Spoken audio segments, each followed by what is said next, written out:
Good afternoon again, Malacañang Press Corps. Welcome to our second press briefing today, April 25. Around 400 Filipinos are affected by the heightened hostilities in Sudan. And to give us an update on the situation of Filipinos there, we have Department of Migrant Workers Secretary Susan Ople. Good afternoon, Secretary Ople. Yes, good afternoon. I just came from a meeting with the President, and we discussed the situation of our OFWs in Sudan. I informed him that I will be leaving tonight with Undersecretary Hans Kakdak to oversee the welfare operations of the department, in making sure that those who are able to cross the border would be given financial assistance upon crossing, kasi marami sa kanila wala talagang dala at all. And may mga bata din kasi, may mga kababaihan tayo, so we want to make sure that there are proper facilities then. I spoke with one group that is just waiting for their bus. They will be leaving, umaga kasi doon, they'll be leaving a few hours from now.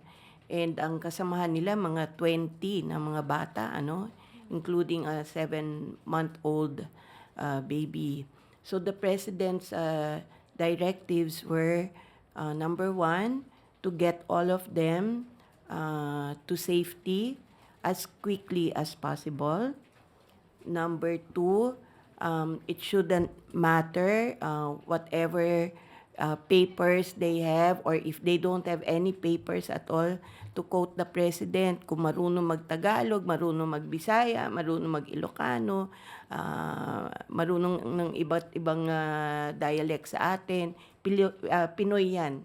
So we will help, and doesn't really matter if they are in possession of a passport or any identity card. Aayusin na lang namin pagdating sa border. Of course, the DFA will take the lead on that. Number three, ang sabi rin niya na to work with everyone, meaning that right now the administration is working with all governments, including also with international partners like such as the UN and IOM, just to be able to bring our kababayans to safety. We are looking at 3 exit points. One would be via from Khartoum by land, and then exit via Aswan into Egypt. That's a land trip. The second one would be by land to Port Sudan, and then by ship to Jeddah.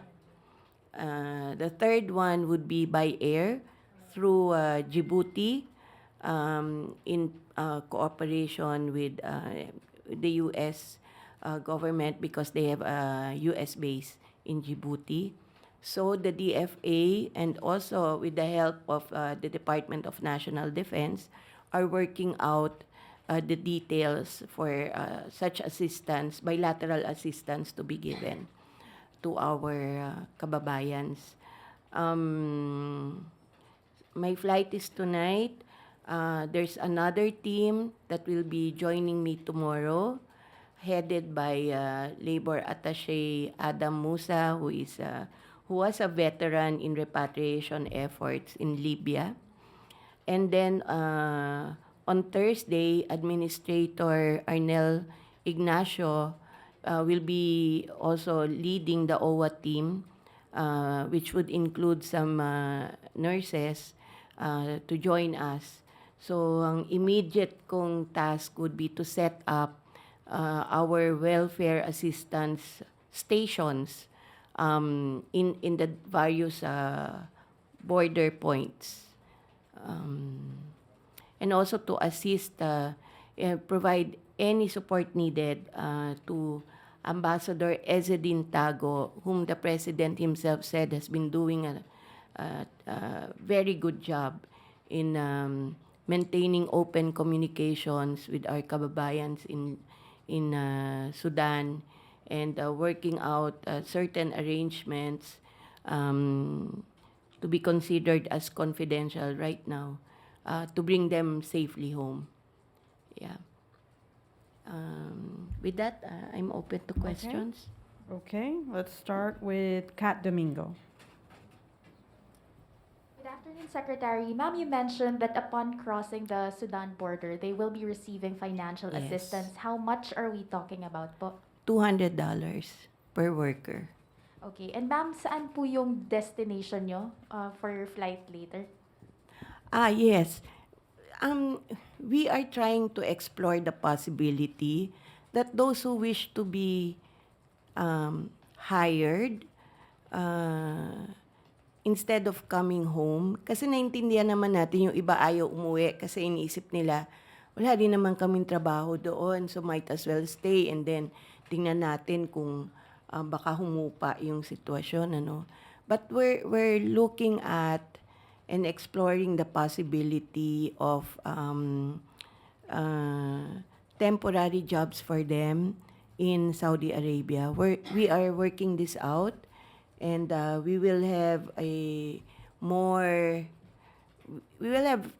concrete information once we are able to work this out. Ma'am, so you will be stationed in Saudi Arabia?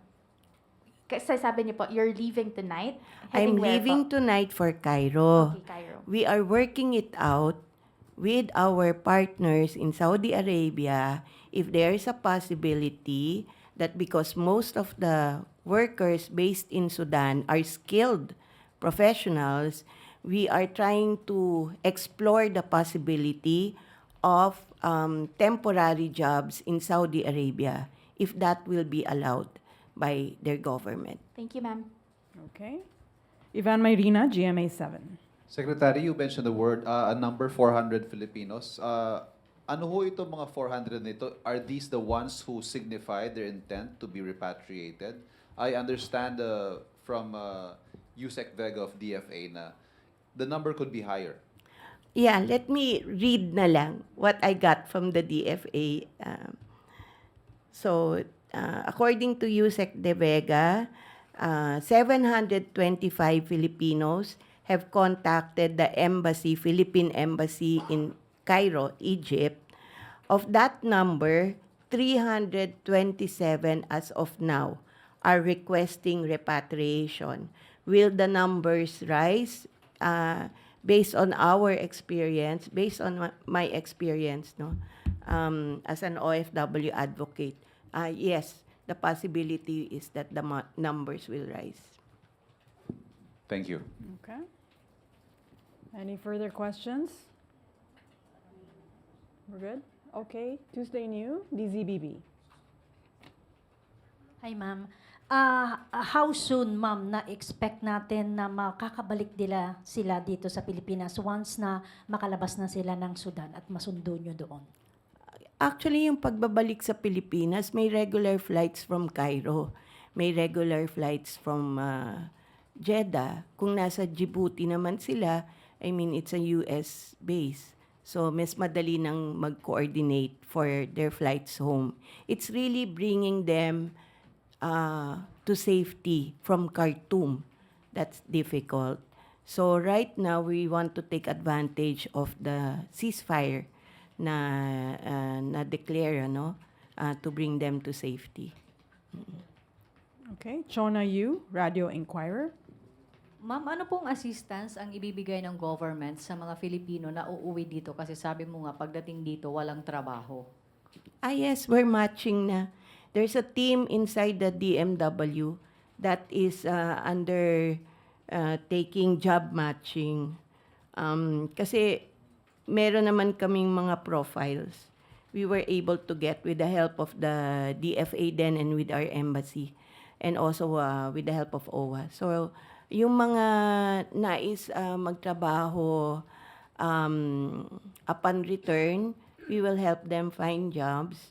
And we also allocated financial aid to their families. So wala silang dapat intindihin na uuwi sila, walang-wala, and all that. I'm not at liberty to announce right now kung magkano yung financial package for the families, no?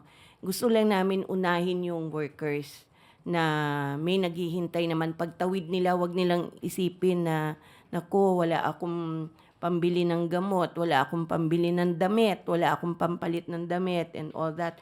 Saan ako titira? Kami na bahala doon. Makatawid lang sila talaga. Kami nang bahala, kami na ang sasalo. And direct assistance of $200 for each. Okay. I think we're Okay na. we're done. Thank you very much, Thank you. Secretary Wish us Ople. luck. We wish you and the team and all our kababayans a safe journey. Thank you. Thank you, Malacañang Press Corps.